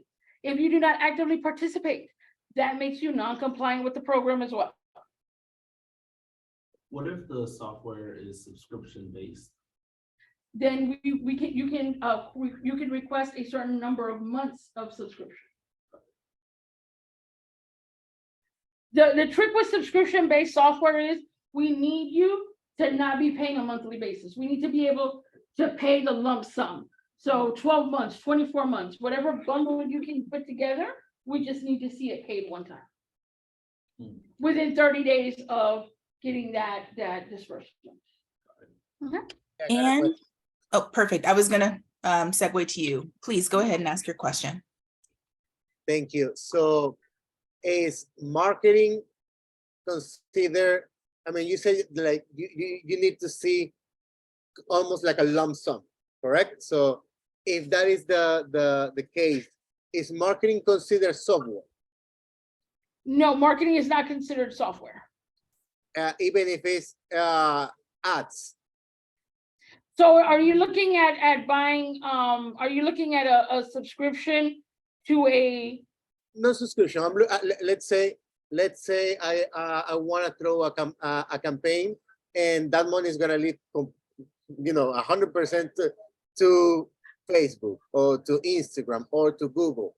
That would be a software expense technically, right? Because there's no hardware interchange or anything like that. It's just 100% online.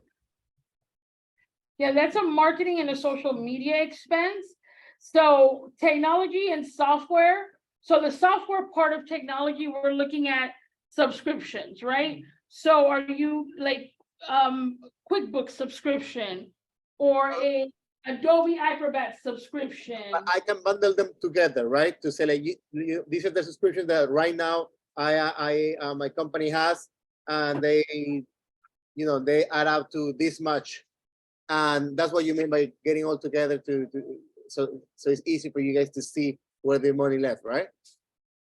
So this isn't about where the money left already. This is about where the money is going to go. So okay. We're not reimbursing back expenses. So let's say that you have a subscription to QuickBooks. And you already have a subscription to QuickBooks, right? So you don't want us to get you a new subscription. You want to pay for another 24 months on the subscription that you already have. Mm-hmm. You can do that. QuickBooks is going to give you an invoice for 24-month subscription. We're going to pay you because if we do it directly to QuickBooks and you already have a subscription, QuickBooks is going to want to give you a new subscription. So we're not going to do that. We're going to pay you, and then you're going to have 30 days to prove that you paid QuickBooks. So you're going to give us a bank statement that says, showing your proposed use of funds, you said QuickBooks $500 for 24 months. When we go back and we say, okay, prove that you made this asset purchase, we're going to be looking for a bank transfer or a payment made to Intuit from your bank account to Intuit for a 24-month subscription. And then we're going to be looking for a paid invoice that corresponds to that dollar amount. Would somebody ask the question again about the Google marketing? So subscriptions So these marketing campaigns, and this is one of those examples of not everybody who's reviewing your application is an expert in your field. So marketing is not my area of expertise, but from what I'm understanding, it is not a subscription. It is a marketing expense. So marketing is not an allowable expense under the grant program. You can do technology hardware, technology software, a combination of hardware and software, and then you can do machinery and equipment. Now, if what you're talking about is a subscription, that you can buy a subscription to something, then you could, you could put that under technology software, but that's not what it sounds like to me that it is.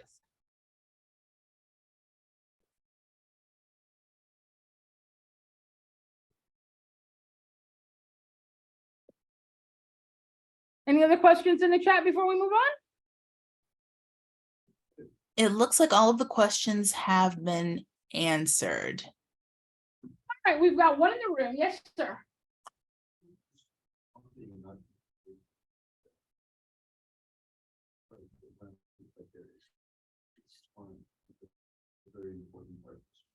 So while it is a very important part for small businesses, this particular project was designed to acquire assets for a business. So while marketing could lead you to additional assets, it's not an asset itself.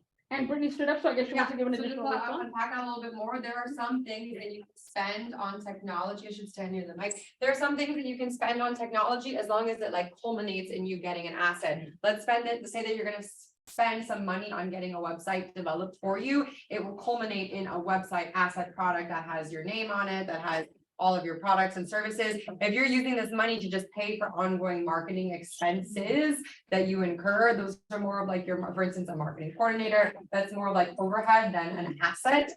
We just got approval for this round of funding to actually use the web development or app development as an approved use of technology, but it's not meant to just cover your like normally recurring expenses. It's supposed to help you build, create, and hold assets. So that leads to the question that the gentleman in the front of the room had earlier in our presentation, where he asked about the creation of an app, and we said that yes, that was absolutely an allowable expense, because it's considered that asset, right? Like that app is an asset to his business when he's completed the creation of it. The website is an asset to your business once you've completed the creation of it. Alina? Yes, hi. Is having paying someone for SEO services, upkeeping the website, all that related services, are those considered by any chance part of the hardware and software? No, what you can't, like we said, you can pay for the actual creation of the site because that's an asset, but the actual maintenance and upkeep is a responsibility of the business going forward. So this will only pay for the acquisition of the asset. Got it. Thank you. We have another question in the room? No, it's fine. We don't have another question in the room? He changed his mind. All right, so another one of those areas of the application where sometimes applicants struggle. So here we're asking you basically to outline what it is that you want to buy. We want to understand what it is that you want to buy. So let's assume you want to buy a Microsoft Surface Pro 7, one of these fancy machines right here. We want you to give us a full description of the machine. Understanding that a Microsoft Surface Pro 7 is a relatively common machine, but for some of you, you're going to be acquiring a machine that's called something, this long that none of us have ever heard of, and it turns out to be a foot massager for your, it happens, right? A foot massager for your pedicure, situation at your beauty salon. So we want to know exactly what it is. Then we want you to tell us what it is, right? Let's not assume that we know what it is. We want you to tell us how it's going to be used in your business. So we're purchasing this fancy dancy computer. We're going to give you a description of what this computer is. And then you're going to tell us how we're going to use it in your business. Well, this fancy dancy computer is going to be used to underwrite Miami Open for Business loans and review grant applications.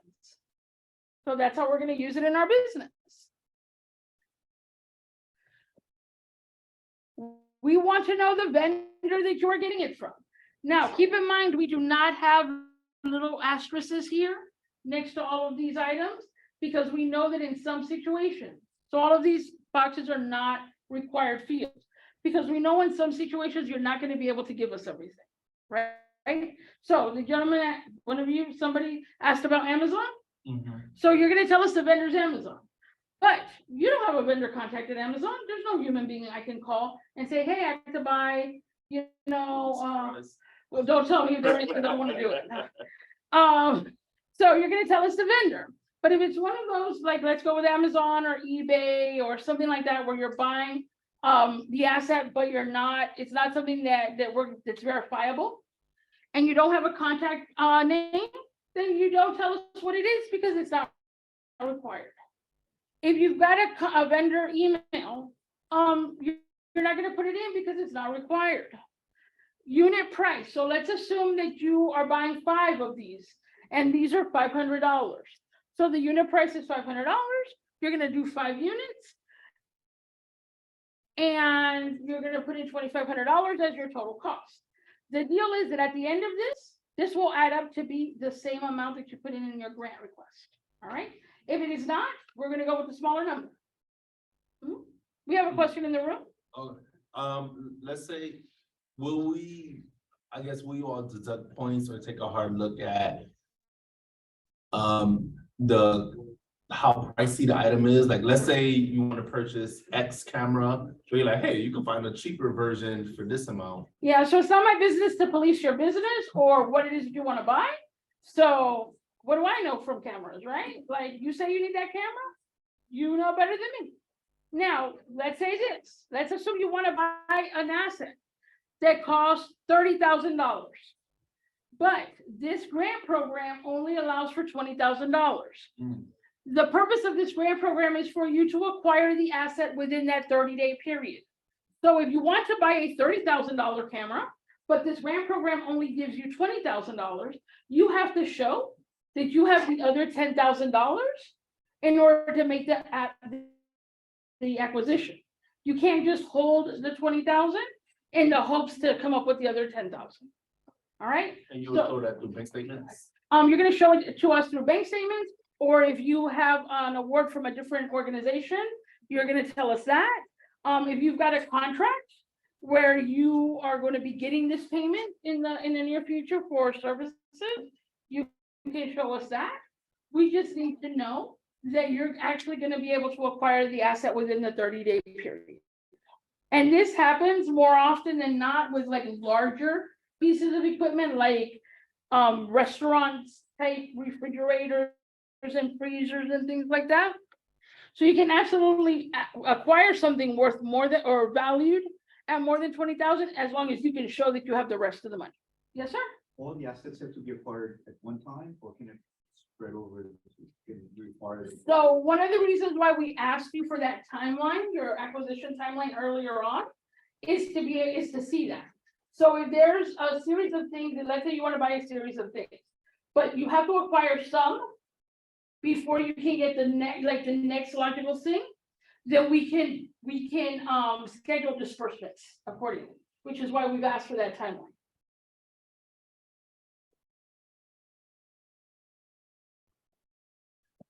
And then the most important part is your vendor estimate. So I put in a document here that says NA, but if I wouldn't have put in a document here, I'd be able to click and actually, you know what? Let me throw that document away. So you're going to go on to your, let's say your Amazon, and you're going to put in your shopping cart the fancy Nancy camera that you want to buy, and the fancy Nancy printer that you want to buy, and whatever else. And then you're going to have a shopping cart. Cancel, because I don't know what, I'm showing y'all. So you're going to put all this fancy Nancy stuff in your shopping cart, and you're going to take that shopping cart screenshot, and you're going to upload it. We want to be able to see what the product is, the description of the product, so that we know that it matches what you want to buy, and the cost. let's say that you want to acquire your assets from a like in-person vendor, like in the case of a barber shop or a hairdresser, you buy from Flamingo, right? Like we had a couple of hairdressers last round. They all buy from the same vendor for whatever reason. So you're gonna go there, you're gonna get a like list of what you're gonna buy. You know, 3 barber chairs, 2 stands, whatever. You're gonna take that and you're gonna scan it and you're gonna attach it.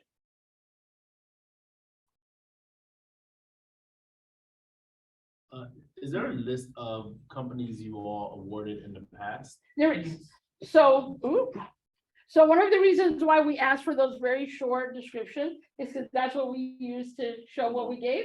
So if you look at the the Miami Foundation website, and Brenda can show us all where that is momentarily, there is a list of everybody that got awarded last time. If you go on the Miami Foundation website, there's a tab that's for open for business, and you're able to see the past grantees, which show both the for-profit and the nonprofits. Good. All right, did everybody hear Brenda? No, can you please repeat that question?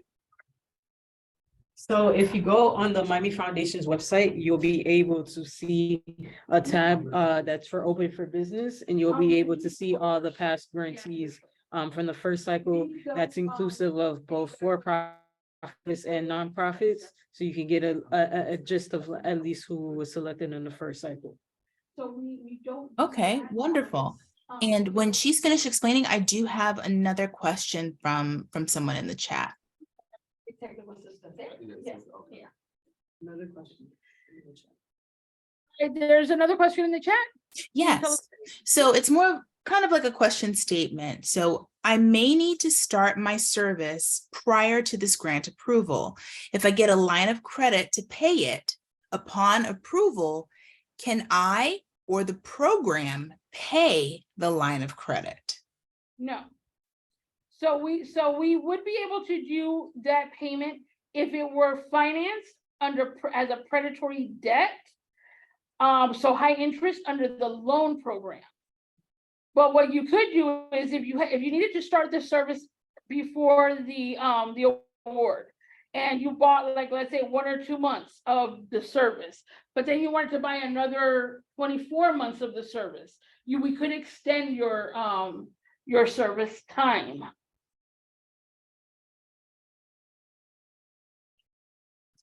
There was a question in the room about getting assistance. So assistance, one-on-one assistance in completing these applications can be obtained through the technical assistance providers. So all of you that are here today were specifically invited through one of our technical assistance providers. Each of the technical assistance providers has their way of getting people to sign up for their office hours. So you're more than welcome to get that assistance directly from your provider. And I know that we are over a couple of minutes. I do apologize for that.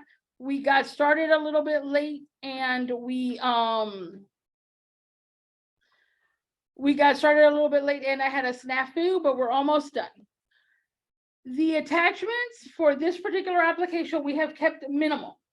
So we are asking you for your financial projections. We're asking you for your business income tax return. Those are the items that we're asking you to attach. So, of course, your business income tax return, you will have on your own, so you don't need any templates from us. Here is a template for the financial projections, and I'll actually come back to that. I know there's a couple of people in the room that are going to want to get out of here soon. So I'm going to go ahead and skip over this, but I'll actually come back to it for anybody who wants to stay and take a look at what that template looks like. So those are the 2 items that we're asking you to attach. If you do not want to use our financial projections template, that's fine. If you already have a template of your own, you're more than welcome to use it. We just simply needed to have the same information as our template. So at least download this and take a look at it as an example. This is that section where you're going to be able to put in some additional documents, right? Anything that you feel is going to help us make a decision. So we've had individuals attach videos of events that they've had, or of their business. We've had individuals attach copies of a business plan that they may have already had done. We've had individuals attach things like their menu, right? A restaurant who's asking us for restaurant equipment may attach like their menu or something like that. It is absolutely not required. It is optional, but you can attach anything else that you want us to see before we make a decision. Or the tax return, if your business is like a sole proprietor LLC and it's like intermingled with the personal, is that okay? That's fine. Yeah, we're just gonna need that document. Okay. Yeah. We got one question in the chat. Mhm. I have one business tax return this year. I have an extension. Can we use this? So what we're gonna need in the case of an extension, so let's assume you haven't filed your business tax return for 2022. You're gonna give us your approved extension, right? So the approved extension, and then you're gonna give us your prior year tax return.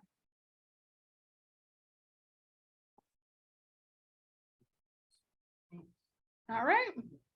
And one more question to add on. Let's see. The quick question is, on predatory debt for the ABLE loan, do credit cards with high interest count as predatory debt? So with the ABLE loan and predatory debt, so the specific rules around that are the predatory debt must have been acquired because you were acquiring an asset, right? So let's say that you are a lawn service and you needed to buy some lawn equipment and you acquired that through a 22% interest credit card.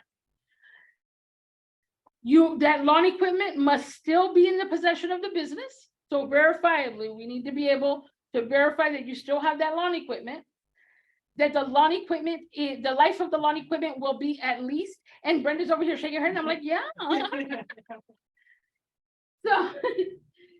So you still have to have the lawn equipment, and the life of the lawn equipment must extend the period of the loan.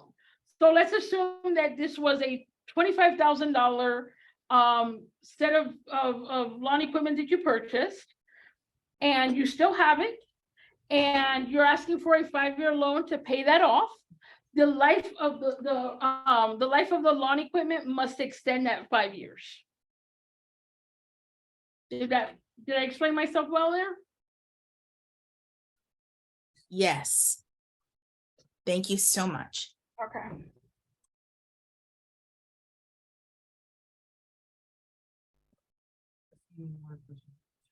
All right, and then we are, unless I am mistaken, at the final screen where we are going to ask you to basically check off a few things.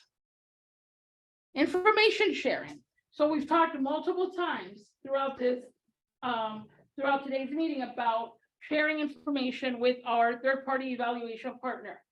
You've got to be, you're agreeing, the principals of the business are agreeing to actively participate in this information sharing.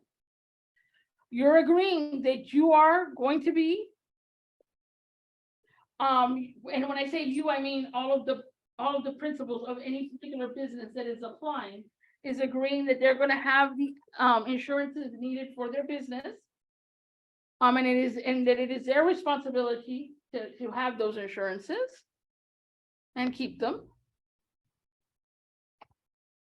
Licensing and permitting, that you understand that it is your responsibility to have all the required licensing and permitting for your specific business and the industry that you're in.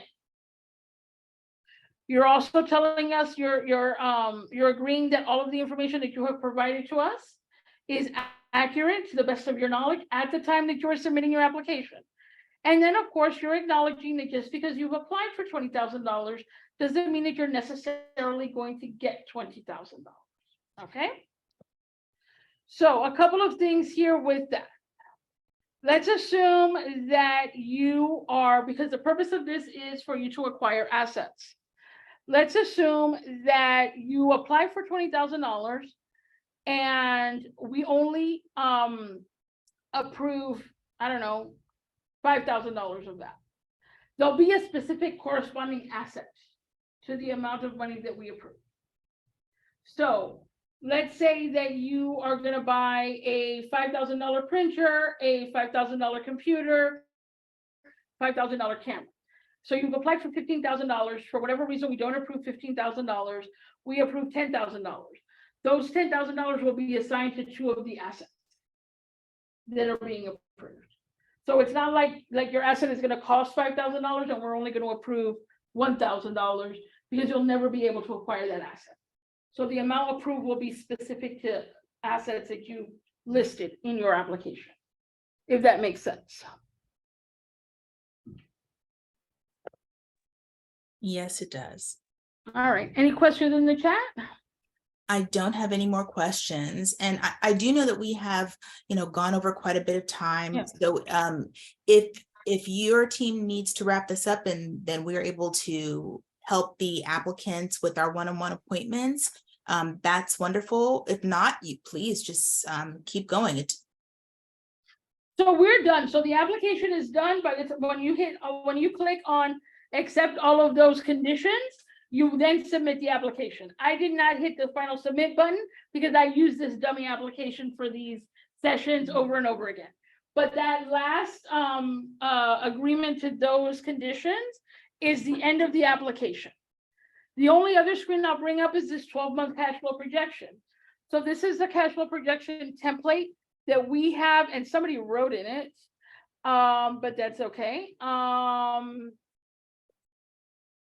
Hopefully they saved it. This is what we're looking at for projection. So we're looking at being able to project out monthly for 12 months, what your projected income is gonna look like and what your projected expenses are gonna look like. For the totality of the business, not necessarily from the Exactly. things we purchased. From the totality of the business. Now, you're gonna show us money going out for specific purposes, right? So here in this example, we assumed $20,000 from another source, which would be this this particular grant. And then there's acquisition, your acquisition plan will be outlined here. And does that have to be entirely accurate? No, these are projections. This production. Yeah, so these are projections. We can't hold you to them. What we're looking at here is your best guesstimate for projecting your financial, your cash flow for the 12-month period that you're going to be under contract for this particular grant.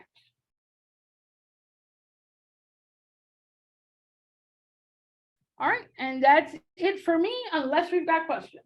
We have a question. For this in particular, so you're including the grant and then how it's being. So for the projections, yeah, we're gonna. Even though it's being diverted into the vendor. Yeah. Okay. Yeah. That would reflect on in your expenditures down the road. Right? Yeah. How so? If you're buying equipment. Because it's the cash. Yeah, so this is your cash flow projection. I know, it's not a P&L, it's a. No, in the sale, in the cash flows, in the cash flow model, we still wouldn't show that as operating cash. We show that below. So one-time expenses, yeah. I see, I didn't see it from here. Okay, yeah. Yeah, so this will be considered, and you don't necessarily have to do it like this, so it doesn't have to be in and out on the same month.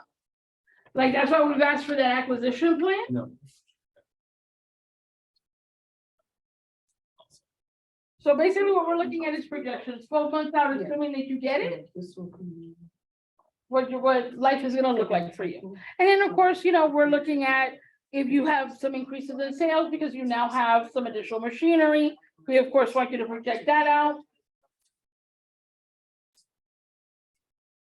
All right, so any more questions?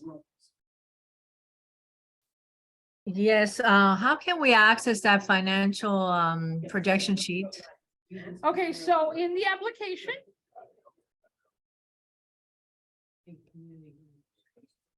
Let's go back. I think announcements might come like July. But there's always funding opportunities, primarily funding which we for small businesses and open up the nonprofits. All right, so right here next to where it is that we're asking you to attach it. It says, please view a sample template here. If you click here, it's going to take you to the sample template. And all of those expenses, I do on my desk, if you want to hang out for a second, I can go over. Maria, I'm sorry? all of those expenses, those are just, Based on whatever your business's expenses look like. so you're not looking for. Yeah, we're not looking, like, we don't expect everybody to have rent in there or phone in there. It's, depending on what's relevant to their business. We just put in some samples of what like the average, business might use.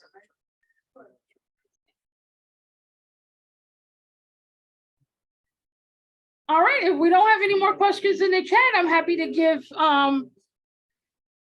people the rest of their lives back. Yes, thank you so much, everyone. Thank you for joining us. Thank you, Maria. This was an amazing presentation.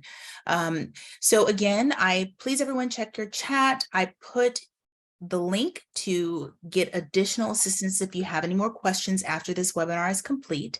And after this webinar is over with and it downloads, I'm going to send out a replay to all of you who are there live, and to all of you who are here virtually. So if any of you are there in person who showed up and did not get a chance to RSVP, please make sure that you give your email address, name, and phone number to someone from the FSMSDC team, and they will get that to me, and I can ensure that you get the replay of this webinar. And that's all I have. Thank you so much for joining, everyone. Thank you. So did everybody hear her? If you showed up today but did not sign up, please make sure that a staff member has all of your contact information. All right, thank you. We're done. All right, thank you. Bye, everyone. Thank you very much for joining us.